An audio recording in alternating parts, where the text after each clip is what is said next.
Dans un petit village des collines d'Israël, sous un ciel constellé d'étoiles, une femme pleurait en silence.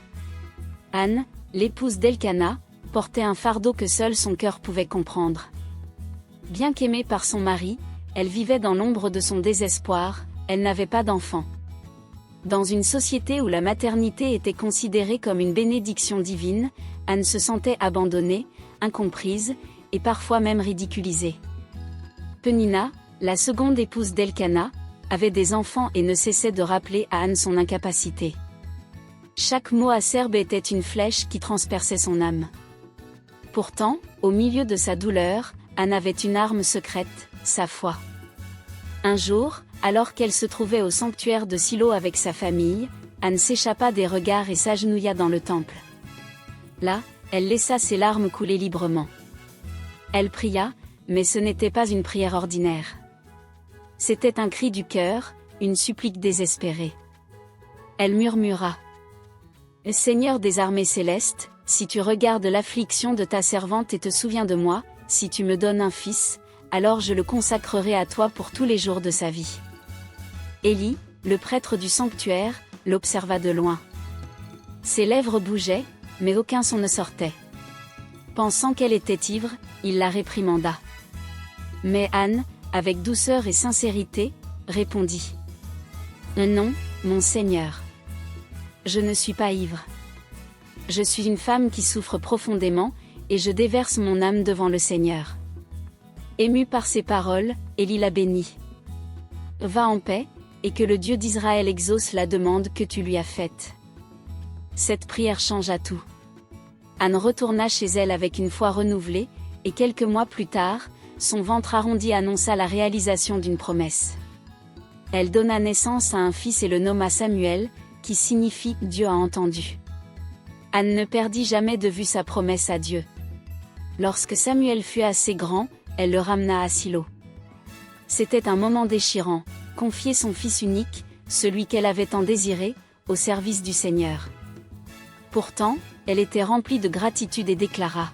« Pour cet enfant, j'ai prié, et le Seigneur a répondu à ma demande. Maintenant, je le rends au Seigneur. Il appartiendra à Dieu pour toujours. » Dans un acte de foi immense, Anne laissa Samuel au sanctuaire sous la garde d'Élie. Mais son cœur ne resta pas vide. Chaque année, elle revenait avec une petite tunique faite de ses propres mains pour son fils, et elle voyait avec émerveillement comment Dieu bénissait Samuel. Samuel grandit dans le temple, apprenant à écouter et à servir Dieu. Il devint un prophète puissant, un juge respecté et un homme de foi, guidant le peuple d'Israël dans des temps de transformation. Le sacrifice d'Anne ne fut pas vain, en donnant son fils à Dieu, elle permit à une nation entière de bénéficier de la sagesse et de la direction divine à travers Samuel. Mais Dieu, dans sa bonté, ne laissa pas Anne sans bénédiction. Elle eut d'autres enfants, 3 fils et 2 filles. Son cœur, autrefois vide, débordait désormais de joie et de louanges. L'histoire d'Anne et Samuel est bien plus qu'un récit de prière exaucée. C'est une leçon d'abandon et de confiance. Anne n'a pas simplement demandé un miracle, elle a offert le fruit de ce miracle à Dieu, montrant une foi qui transcende le désir personnel. Comme Anne, nous sommes parfois appelés à prier avec tout ce que nous avons, à attendre patiemment, et à rendre à Dieu ce qu'il nous donne, sachant que ses bénédictions dépassent toujours nos attentes. Anne est une figure intemporelle de foi et de résilience. Samuel, son fils, est la preuve vivante que Dieu entend les prières sincères et qu'il transforme les larmes en joie. Ensemble, ils nous rappellent que chaque cri vers Dieu est entendu, et que même dans nos moments les plus sombres, il travaille pour notre bien. Prions ensemble comme Anne, Seigneur Tout-Puissant, tu es un Dieu qui entend les prières de tes enfants. Comme Anne, je viens devant toi avec un cœur humble, croyant que tu es capable de transformer ma situation. Aide-moi à te faire confiance, même lorsque les réponses tardent. Seigneur, je te rends ma vie, mes rêves et mes désirs, sachant que tu es fidèle et bon.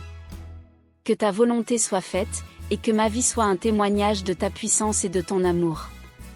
Merci pour tes bénédictions abondantes. Au nom de Jésus, Amen. Merci d'avoir regardé cette vidéo et abonnez-vous.